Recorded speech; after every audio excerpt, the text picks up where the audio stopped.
I'm happy to share some of my. I've kept this very basic because I understand that this might not be familiar for all of you. So yeah, I'm happy to share a little bit about my work and about what sanitation, water sanitation hygiene really is. So yes, we can get started. I'm going to share my screen. Yes, I'm going to share my screen. I have a presentation that I've made. So let me know when you're able to see my screen. Just give me a second.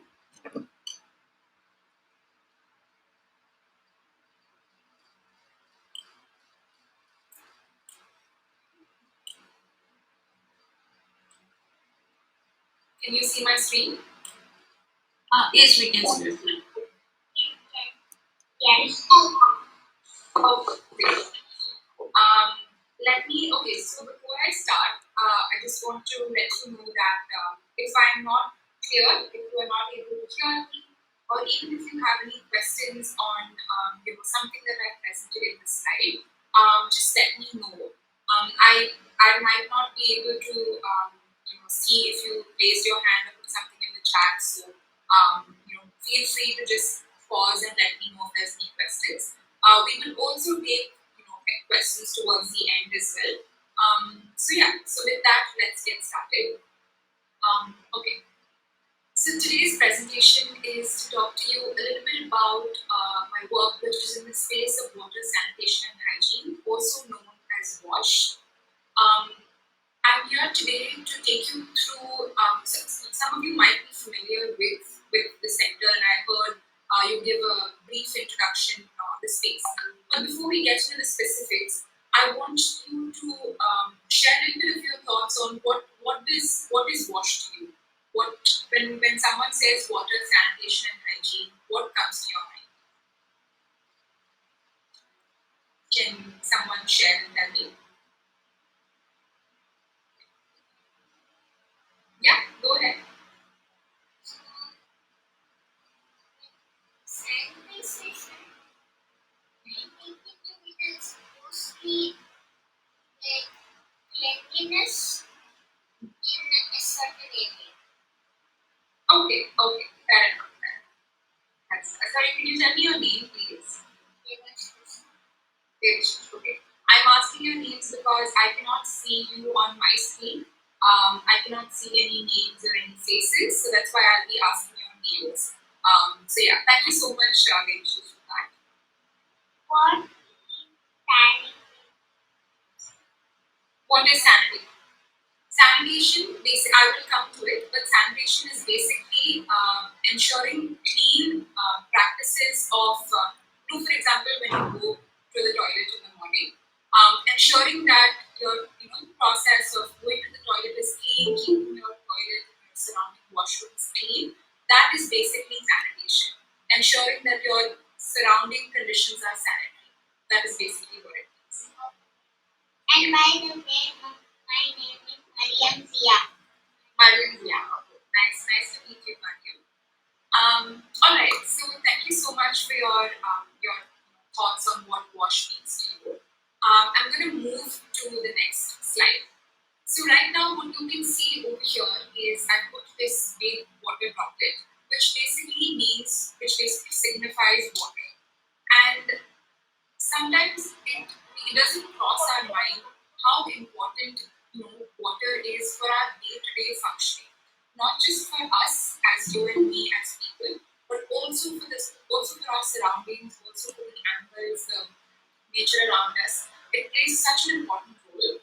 And I've put together a few little diagrams here to just give you a sense of the small ways, or actually not the small ways, the large ways that water plays an important role to us. So the most important role that it plays is, of course, as water to drink.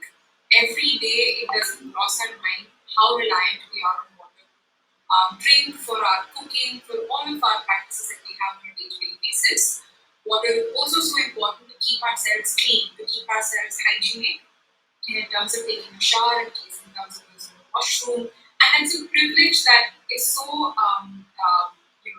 it's so normal to us that it doesn't cross our mind how precious it is.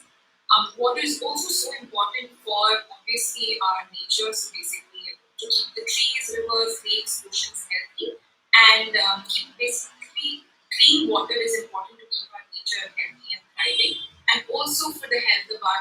chemicals in our surroundings as well. So, so that's the role that it plays for that. Um, the obviously the role of water is also so important to prevent the spread of diseases. And I have no better example to give you than COVID-19. When COVID struck, I'm sure all of you know about how important it was to wash our hands properly with soap to ensure that no bacteria infects us, that we prevent ourselves from getting COVID. Right? Yeah. So Exactly. whenever we are outside and any bacteria is on our hand, we don't know that. So just in case that bacteria or anything on our hand, we take some like so we have to wash our hands soap and water or warm water. Yes, yes, exactly. And it's so important. It's one of actually the most important things in helping us keep not just COVID, but so many diseases away. Especially diseases. Yes, thank you so much, Matthew. And yeah, please correct me if it is someone else who spoke because I cannot see who is speaking. By voice, I am assuming that it is Matthew who spoke. So yeah, thank you so much for that. And yes, like I said, water does play an important role in keeping all this, not all, but a lot of communicable diseases. So communicable disease is basically diseases that spread through touch. COVID-19 is one of them. And having healthy sanitation practices helps in keeping this at bay. Now, this diagram that I put over here is basically, you might be familiar with, you've probably heard about some factories which after the products that they're creating in the factories, they dump a lot of toxic waste into rivers. It is illegal, but still sometimes factories do it. They dump toxic waste into the seas, to the oceans and rivers. And this has a severe negative impact on not just us, but also, like I said, animals and the health of our flora and fauna. So this is something that we need to actively work towards. And the last diagram that I put over here is that water collectively is so important to ensure the health of all of us, not just you and me, but of our entire country, of entire communities, to keep us healthy and to keep diseases or infections at bay, and also to reduce poverty. Clean water is very important. Not just clean water, but also clean hygienic practices as well. So this is the purpose of this slide, which is to show you a little bit about what are the important ways that water plays a role to us. So, what is WASH? I know that I'm saying WASH, but I've written it as WSH, which is basically water, sanitation, and hygiene. So, safe water, as you can see over here, safe, clean water, toilets, and good hygienic practices. Hygiene is basically the practice or the process of keeping yourself and your surroundings clean. That means washing your hands after something, if you contaminated it by putting it in something dirty. It basically means not just washing your hands, basically keeping your entire body and your surroundings clean. That is what good hygiene means. And that is essential to keep all of us healthy. And access to safe, clean water, not just for drinking, but for our entire, all of our purposes, is one of the most effective instruments in promoting health and reducing poverty. Promoting health, as you can see, the role that washing hands played in keeping COVID at bay. It was not. It's not like we did not get COVID at all. We certainly did get COVID through other sources, but the role that washing hands played was very, very important in minimizing the risk and reducing poverty. Now, the connection between clean water, safe water, and poverty. Poverty basically means the condition of being poor. Is that when imagine you're living in a house, your family, if you don't have access to clean water, treated water that you get from the tap, if you are only able to get dirty water, if your surroundings are not clean, that causes a lot of illnesses. It can affect your health. You can have several kinds of sicknesses that become cholera, COVID, and so many out there. And that prevents you from being healthy. And when you are not healthy, you are not able to work properly, right? And when you're not able to work, it means that you will not have enough money to live on a day-to-day basis. You will not be able to go out and work, you'll not be able to take care of your family, of people around you, and that makes you poor, that makes you get into poverty and poverty conditions. So that is the link between safe water and poverty. And that is why having safe water to drink, to cook, to bathe is so important to improve our standard of living. So that is WASH, that is the connection between health and poverty. Some of you, I was told, are familiar with the Sustainable Development Goals. We have 17 SDGs, Sustainable Development Goals, that were set up by the UN in 2015 that we are working to achieve by 2030. And one of these goals is entirely dedicated to just clean water and sanitation, which is SDG 6, as you can see over here. So that being said, SDG 6, or basically all of them, they are all related to each other. It is not that SDG 6, which is clean water and sanitation, and SDG 13, which is climate action, they're not at all related. It's not true. All of these SDGs are interrelated, and maybe one day when we have more time to chat, I will tell you a lot more about those linkages. But right now, since we also are short on time, I'm going to focus my entire conversation on water and sanitation. I hope that is clear. I think since we are a little short on time, I will take questions after the session. I just have a few slides and I have a few videos, and after that we can keep it going for as long as I answer your questions. Yeah. Okay. Sounds good. So, why is WASH so important to us? So, as you can see over here, I've put up a few facts and put up a few numbers to help you understand the condition of our sanitation and hygiene across the world. So, as you can see over here, imagine if there were 10 people. I've basically condensed this entire our global population into 10 people over here. And if almost 3 people were not able to access safe drinking water. So just like that, and to put it into perspective, I actually made something a little bit more easier for you to understand.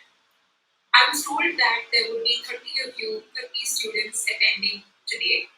And just to help you understand these numbers a little bit more easier, let's just like follow this strategy. From out of 30 of you, just imagine if 10 of you did not have access to safe drinking water. So, from all 30 of you sitting here today, if 10 of you were not able to have access to safe drinking water, and that means most of you in your houses will probably be having an aquaguard, or you'll probably be boiling water and drinking, and that is basically what keeps germs away. So, for 10 of you, if you are not able to drink clean water, that could have a lot of repercussions. And that is basically the scenario around the world today. So that's one fact that I wanted to point out. Now, from 3 billion people across the world do not have access to hand washing facilities with soap. So you know how important soap is in keeping ourselves clean. Just water alone is not that effective. Water coupled with soap together is what keeps us clean. And that is like we saw when COVID happened. It was so important for us to wash our hands with soap to keep diseases at bay. So 3 billion people across the world not having access to hand washing facilities. In the context of 30 of you, that basically means that 12 of you 12 of you do not have access to hand washing facilities. That is almost half the entire class. If half of you are not able to wash your hands with soap or to take a bath without soap, how would that make you feel? And that is the context around the world today. Almost half of our population does not have soap, and they have to resort to keeping themselves clean with either just water or maybe not even clean at all. Next. So, like, so people don't use soap. That means you have to have clean water and wash your hands. and we also have to take a part. Or else, like germs will still Yes, yes, exactly. Thank you so much for that. When germs is still on your hand and body, they tend to spread. And the reason that people are not able to access soap or they're not able to get a clean drinking water is because they live in poverty. They live in underdeveloped places. They probably live in rural places, but they cannot access, they cannot get clean water. They cannot get soap or anything like that. So that is why they live in these conditions. So that was to put into perspective. Now to move to the next statistic, which means almost half of the global population, means almost half of the people in the entire world of 7.2, almost 8 billion people, do not have access to safe sanitation. What I mean when I say safe sanitation is that they do not have a clean toilet. Some of them do not even have a toilet. That is what open defecation means. Just imagine every morning when you wake up, instead of going to the bathroom, you have to go outside on the road and do it. That is what open defecation means. And almost half the population in the entire world. So to put that into perspective, if in a class of 30, 15 of you did not have a clean toilet, what would you do? And the consequences that has is what I was trying to convey at this point. And that is basically what is happening in the world today. A lot of people don't have access to clean, healthy, hygienic, safe toilets. So the last fact that I wanted to point out to you is that 8 out of 10 people who live in rural areas continue to lack basic drinking water services. So I was told that all of you are from Future School Kochi, and Kochi is a metropolitan city. By metropolitan city, I mean that it is a advanced, it is a technologically advanced, it's got a lot of facilities in your city. But there are a lot of rural areas that do not have access to good transportation services, good connectivity, and that is essentially what rural areas need. So imagine if all of you, all 30 of you, were living in a rural area.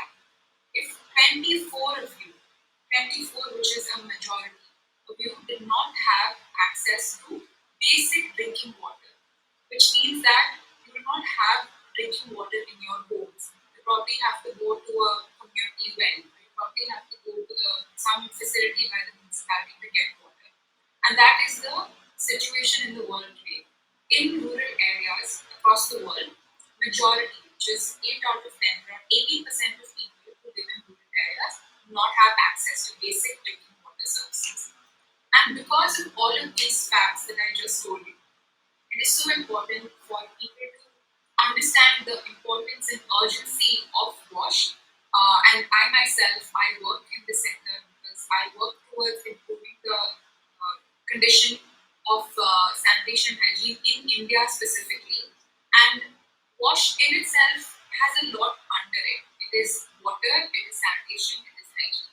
I specifically focus on improving sanitation, which basically means, like Zidane mentioned, I work on FSSM, which is fecal and septic sludge management.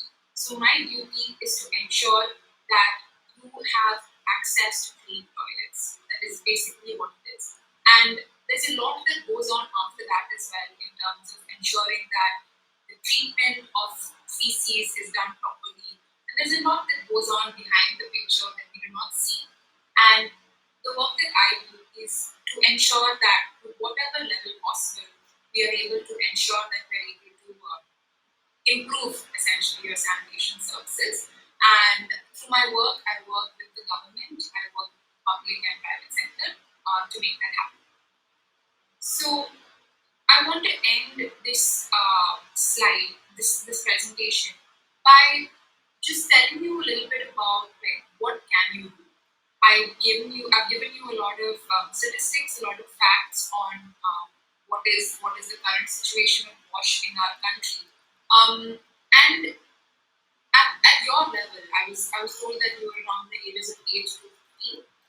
Um, at your level, there is not much that you can do in terms of work because a lot of this comes directly from the government. So the state of your sanitation, the amount of access that you get to clean drinking water or the condition of your toilets all largely comes from the government. So that is what I mean when I say public and private sector. Currently, the government is working a lot to make this happen. Some of you might be familiar with the Swachh Bharat missions which were introduced in 2014, which was basically the government's directive to focus on improving India's sanitation, and they have a whole campaign, they have policies, and they have schemes around it. So that's the work that the public sector is doing. Then there's also a lot of work done by the private sector, which is basically companies that have really innovative technologies that they introduce, and together we make it happen. Together, the aim is to improve your sanitation services. So that is the work that these people are doing. But what you and I can do individually is, especially for you, since you are all young, you are already aware of the important necessity, in fact, of keeping yourselves clean, germ-free, and hygienic. So what you should do is continue to reinforce this positive behavior, which means that now that you are aware of the importance of this, keep practicing it for sure. Definitely keep yourselves clean. And also, if you see people around you, if they are not practicing sanitary practices, No. and if they are in a position to Yes. improve it, definitely tell them, educate them about what is the right way to wash your hands, what is the right way to keep yourself clean. And No. of course, when you grow older, when you are 8 months, you're done with your college, this and that, and once you're able to start working, you can definitely get into a lot of companies, like, for example, where I work, where you can really contribute to some very cool technology on wash. So, to just give you an example, there are companies that basically, it's going to sound very weird, but there are companies that basically recycle toilet water to make it into drinking water. There's a company called New Water based in Singapore. And the reason that they are recycling the same water is because we live in a lot of water scarcity. You must be familiar with around the world because of climate change. 75% of our land is water at the end of the day, but we can't drink that because it's salt water. So we're living in an age where there is a lot of water scarcity. So because of that, and we also have to keep ourselves clean, there are a lot of companies and people coming together to ensure that you're able to bring a lot of innovation and technology to keep yourselves clean at the end of the day, to reuse water. I hope I will not get too confusing. I'll definitely take questions after this. But this is a little bit of what I want to tell you about what you and I can do. And with that, I am done with my presentation. Um, can you, Could we ask questions? I have a video to show. Once I show you, yeah, once I show you the videos, we can take questions after that.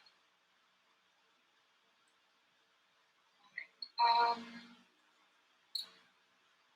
just give me 1 second.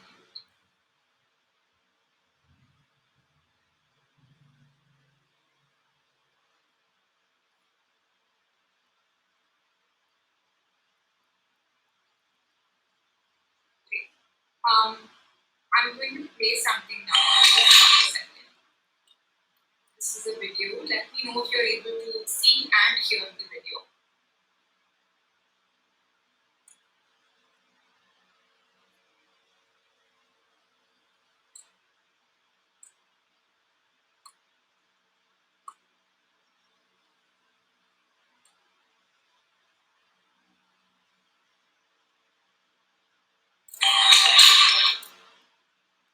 Are you able to hear? Yeah, I can hear you.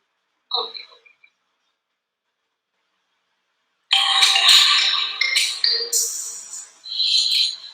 Only the things from the plants in the park and the birds in the trees to us, human beings everywhere, need water to survive. We need clean drinking water to stay healthy, running water to stay clean, and working toilets to dispose of waste. Cleanliness is not only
all deserve to live in a world where everyone has access to clean running water.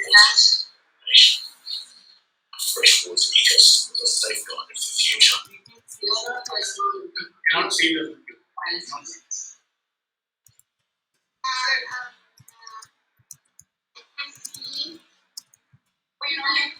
just sharing the files now. Oh, okay. One second.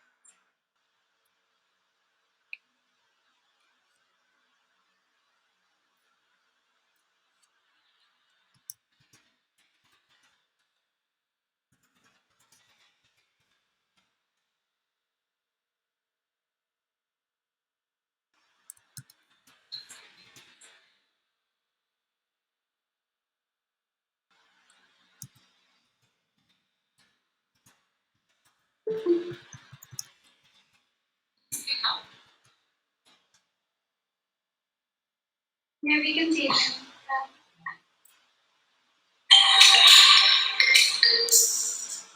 We all deserve to. Can you hear the audio? Yeah.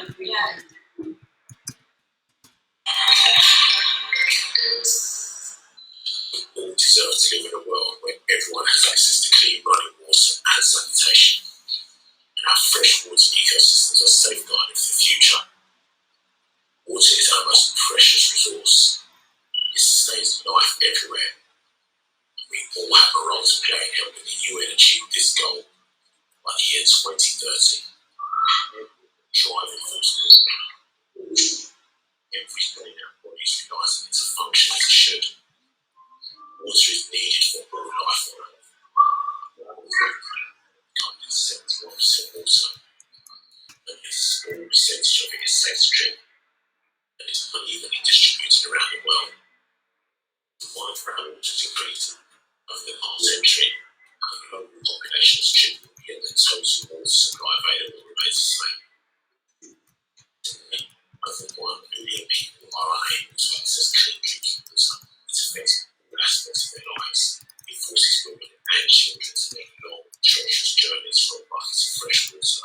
It allows communicable diseases like cholera and typhoid to spread where there are no facilities. As the Australian government dedicated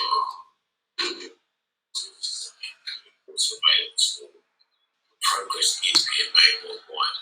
Foreign aid donated by governments and humanitarian organisations like UNICEF support improved drinking water sources to 90% of the world's population.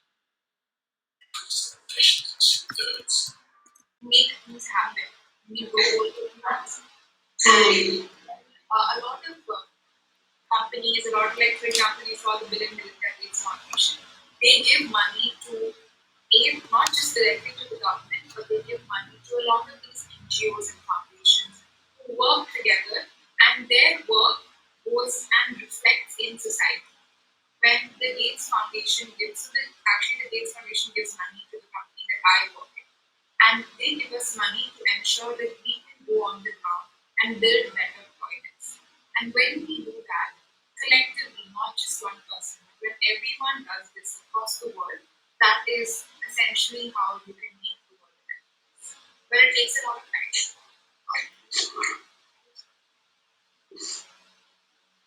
We don't have this. Sorry. Sir, can you repeat that question, please?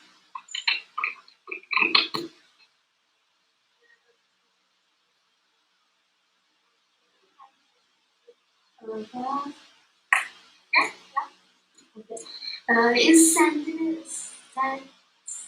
sanitization? Yeah. Sanitation, that's okay, go ahead. And sanitation. Yeah. Sanitation is good for eyes. For eyes. Yeah. I think sanitation is necessary for our overall health, and if you're not healthy, I mean, it doesn't directly affect your eyes in a way, but it's important to keep you healthy, and your eyes will also stay healthy as well. Yeah. Any other questions? Sanitation is good for us. If sanitation is good for us, we need to work towards improving our sanitation practices. If we don't do sanitation, what will happen? If we don't, what will happen is basically if we don't keep our toilets clean, if we don't keep our surroundings clean, it can lead to a spread of a lot of diseases. Imagine if you don't keep your bathroom clean for not just a few days, but for a long time. A lot of germs will spread, and that can affect you. It can make you fall sick, and you and your family will be unhealthy. So that is why sanitation is important. Yeah. Sometimes when my bathroom is not so clean, something like bugs and everything are there, germs. Then when we all when I sit down there, then it will be all messy. That's why like all the germs and everything will be on my hands. So I always do it actually. Wash my hands after getting out. I mean, wash my hands before getting out of the bath. Yes, yes, that is very important. Everyone should wash their hands after using the bathroom. If we don't do that, it will be very bad for our health. Wash your hands with soap also. Yes.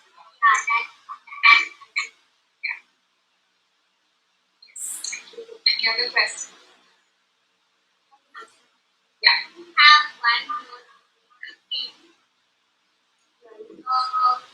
That question is, if we are like, if we stand, no.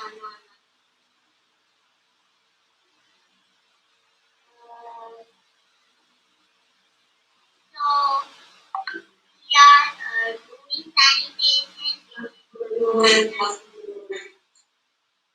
Sorry, I didn't hear you, Monica. Can you please repeat that?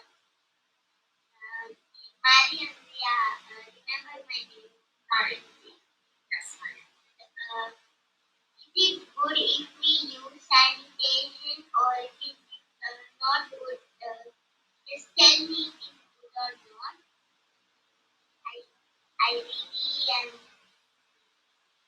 like I would always like I would think that what is sanitation every day I do something like that.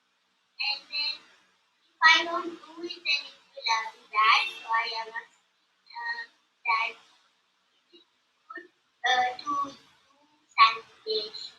I mean, Yeah. So yes, by sanitation, if you mean keeping your surroundings clean, keeping your bathroom clean, and ensuring all your practices are hygienic, then yes, it is good to do it. But we don't say it as is it good to do sanitation. Sanitation is a very large field, but basically what it means is that ensuring that your processes or your practices in the bathroom and things like that, as long as you keep it clean and healthy, that is what. yeah, that is very. I have another question. Yeah. Actually, when you say sanitation, it's not just sanitation and keeping your surroundings clean. Does it also come in like things of investments? Because some people's business may be infested with like insects that could carry potential diseases. And yeah, some places also have rat infestations. So like those topics come in the area of sanitation. Yes, those topics very much come, those actually come closer to hygiene. Sanitation is a little bit more focused on our toilet practices, whereas I mean, there's definitely that's how I started the session by saying that a lot of these things are related. So places that are infested with rats or other bacteria or infectious diseases is also an important part of sanitation and hygiene. And water is essential to keep these places clean. At the end of it, we not only use certain chemicals or certain things, we also need water to keep our surroundings clean. So how it is all related at the end of the day. Also, another question. Can sanitation sometimes be bad? Because sanitation, like in some cases, if you keep an area clean, like in a dirty area, then there's something like a plant or like any life form survive thriving is quite rare, right? So, so because of that, poisonous plants also need requirements like any other living organism. So, certain sanitized areas, not all, but certain sanitized areas, like maybe in the Amazon, certain sanitized areas could also harbor some life forms that actually could have potential to kill. That's an interesting point. I like your approach to thinking about this. So when I say sanitation, I basically mean killing harmful bacteria. Plants in the Amazon that have those are the plants that capture more insects. The purpose of sanitation hygiene is more on eliminating bacteria, harmful viruses that can spread.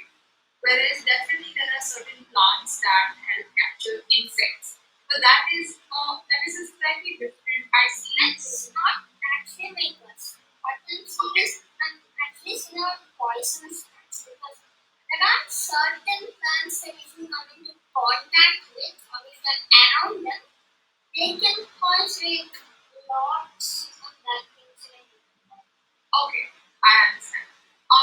Such thing, right? Like these plants that you mentioned are far away in the Amazon. That's not really places that you and I occupy on a day-to-day basis. In our surroundings, in our urban areas that we live in.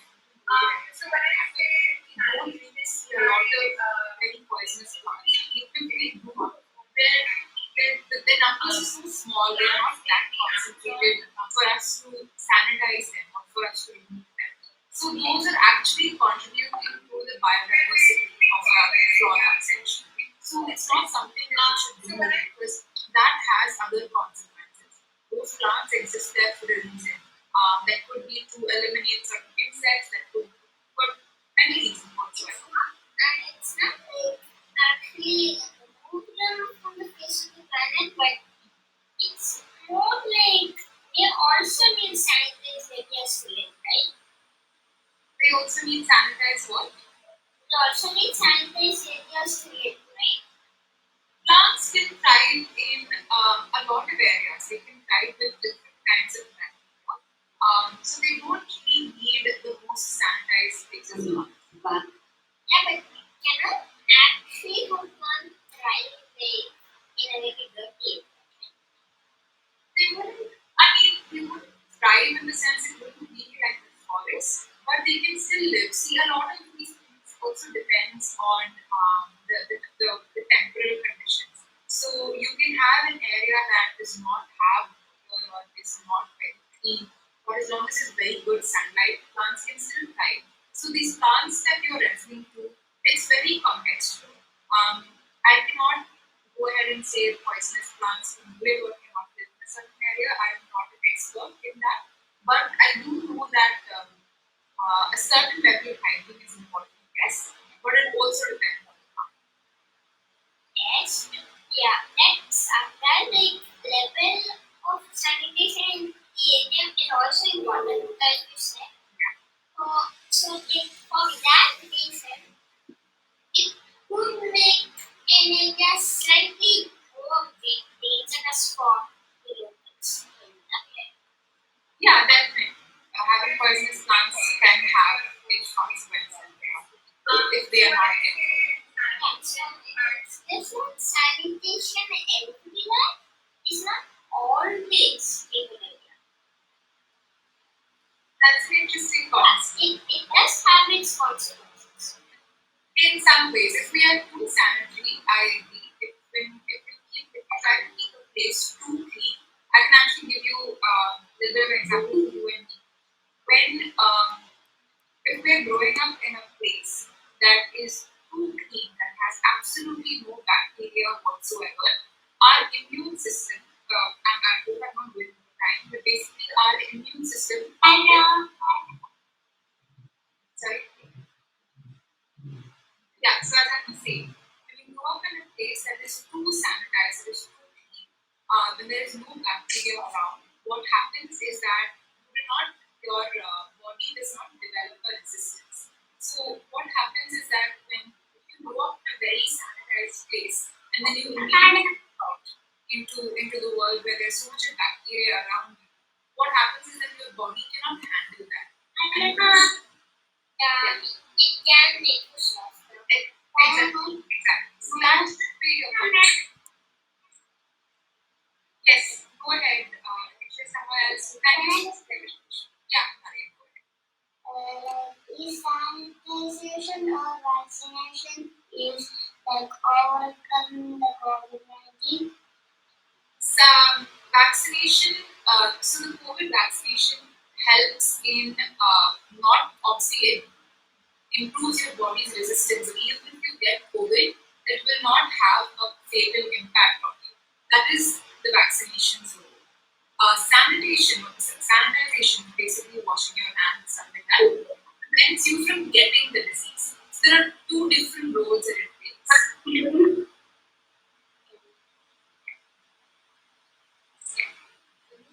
What are you doing, man? What are you doing, man?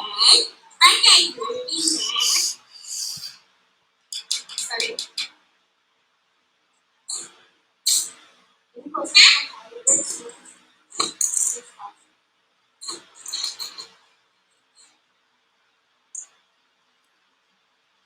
I'm actually if I'm taking too much of time. Yeah.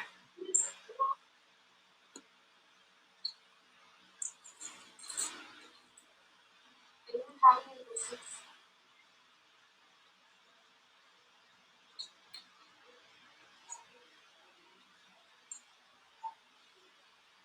All right. If there are no more questions, I think we can close because it's been almost an hour. Thank you so much. Thank you so much for your time. I really appreciate the enthusiasm and the interesting questions that you brought forward. Gave me something to think about as well. And I hope that you were able to take something useful out of today's session. And yes, I'm happy to, obviously, you can speak to Shihabuddin sir, but I am happy to take any questions or anything like that about the space, about the sector, if you're interested, over another conversation. Thank you so much for your time. I'm inviting Lizard for the work of Lizard.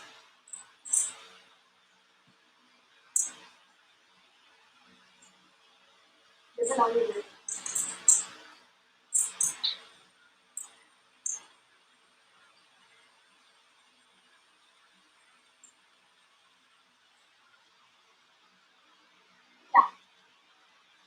Good afternoon, everyone. It was a good time with Elizabeth. I'm sure that you enjoyed a lot, and I'm thankful to all my people who joined, teachers, kids, parents, students, and once again, thank you for joining. Thank you, Devon, for your words. Thank you all for joining the session. Thank you so much. All right. Now you can go. Bye. Thank you for attending this webinar. You're most